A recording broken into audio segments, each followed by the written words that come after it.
Now, Nicole, regarding the commercial reassessments, because that's where the municipalities and the school districts have traditionally got a lion's stake share of their income and their revenue. But now that those are since COVID, they've just like wilted away. What's going to happen with those remaining commercial properties where they are thriving? And that's where the municipalities are going to go to put these high numbers on these properties. What are your thoughts on that? We've seen, I think there was a calculation done of $2 billion of value lost in commercial properties in Allegheny County. So for taxes, it depends on where that is, but that's, hundreds of millions of dollars of tax base lost.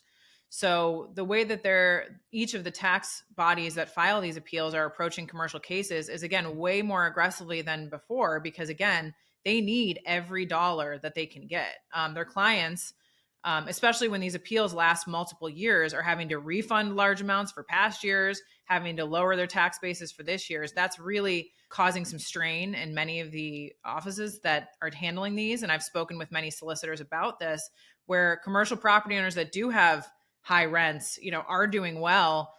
They're also kind of being punished for this as well, because yes, that is helpful for their business, but their taxes might be much, much higher than, a neighboring commercial property. And one of the weird things about appeals is once you settle that case, say the next year you do get that high income tenant in, your tax base is still much lower than maybe your neighbor who has a similar tenant now. So it's negatively impacting everyone. Again, the brunt of it is on residential property owners, but commercial property owners, I handle many commercial cases and they're struggling with this as well.